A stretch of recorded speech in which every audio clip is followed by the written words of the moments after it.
In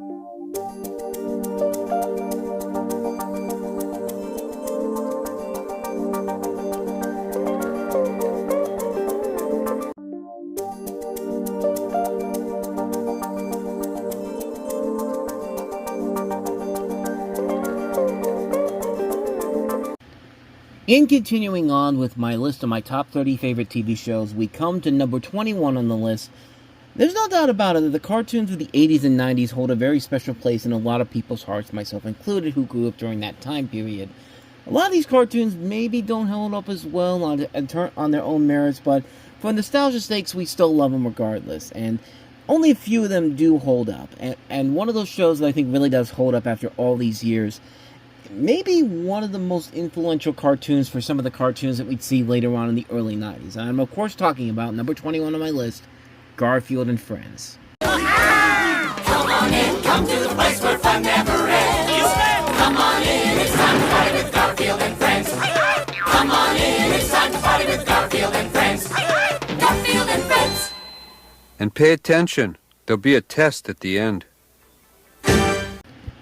Garfield and Friends ran on CBS from September 1988 to December of 1994, with reruns airing as late as October of 1995. 7 seasons of the show were produced, and in addition to the cartoons featuring Garfield, the series also included cartoons featuring the characters from U.S. Acres, a comic strip from Jim Davis, the creator of Garfield, that was drawn concurrently with the strips. And like the comic strips they were based on, the shorts were titled Orson's Farm for viewers outside the U.S., taking the name of the main character, Orson Pig. A total of 121 episodes were made, each consisting of 2 Garfield segments and 1 U.S. Acres segment, totaling 242 Garfield segments and 121 U.S. Acres segments. Now, at first glance, Garfield and Friends looks like every other cartoon from that time period, but beneath that same level of style and humor that most other shows had, there was a sense that the comedic style was something different outside of most cartoons at the time, which led me to wonder, was this show a lot smarter than most 80s cartoons were? I mean, when you watched it, you get the sense that they weren't going for just predictable gags and cheap children's show humor. The comedy was very funny and very unique for the time. The chief guru behind the guiding force behind the show was comedy writer Mark Evanier, who had also co-created Grood the Wanderer and virtually wrote all the shorts by his admission. Because of this, the show had a markedly different style of humor than the previous specials or strips, where the specials and strips tended to focus more on character-based humor. Garfield and Friends frequently tended to be much wackier and admittedly more sophisticated in the veins of later cartoons such as the aforementioned Tiny Toon Adventures, Animaniacs, and Pinky and the Brain. Episodes were filled with puns and non sequiturs, often layered into complete obscurity. Running gags were frequent, though throughout every single shot.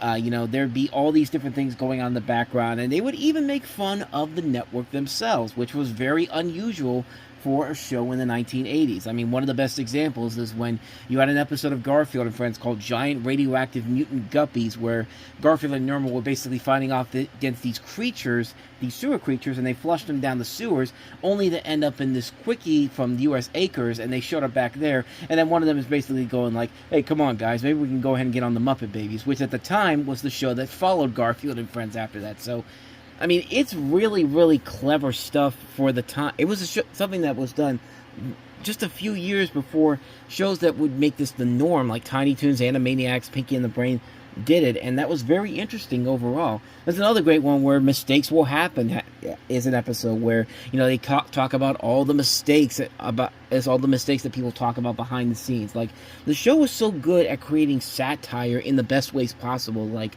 one of the best examples of that was the Buddy Bears, which were basically kind of like these characters who were supposed to be like the nice people, the nice guys and all that. They never disagreed with one another, and they were kind of the antithesis of the clown character that Garfield's a fan of, Binky the Clown.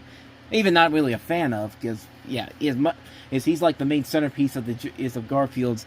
Garfield watches him all the time, but even he all the time on there, whenever Binky shows up, is just kind of like trying to get rid of him or doing stuff like that. Even the Scream with Binky shorts that they used to do, but many episodes did tend to break the fourth wall a lot of times, and Garfield would frequently address the audience, often acknowledging that he is in fact in a cartoon. He'd read through a script to find out what was happening. There's another great example where Garfield's trying to prevent a plane from crashing and asks the audience to check the TV listings to make sure this isn't the last episode or anything.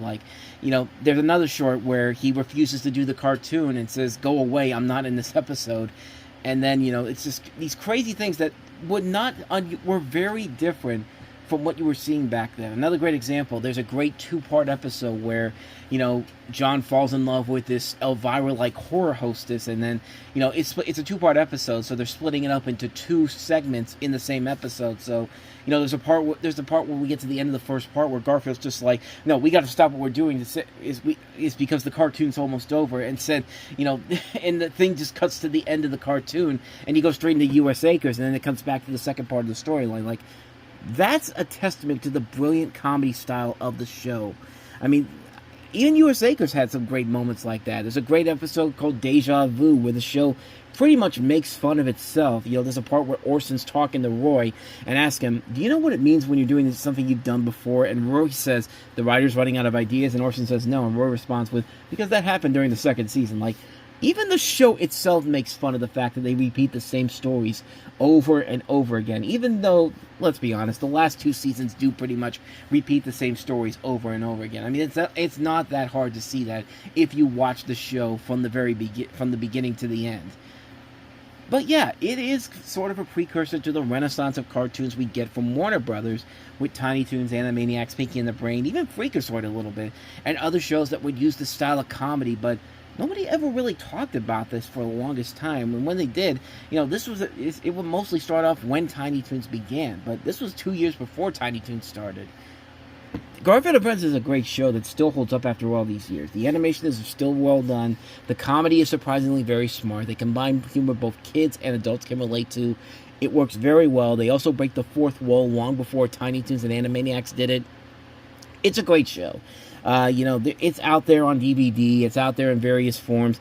I advise you to seek this show out if you haven't seen it already. If you want a lot of really smart, very creative humor ahead of its time, definitely give Garfield and Friends another rewatch because, man, this show is really, really funny stuff. Number 21 of my favorite TV shows of all time, Garfield and Friends. So there you go. That's number 21 on my list of my favorite TV shows. Next week, we wrap up the first third of the top 30 favorite TV shows by looking at number 20. If you want to hear what I had to say about Frasier, check out the link in the corner. Check out the playlist below to see some of the other episodes I've done. And I'll see you guys next week.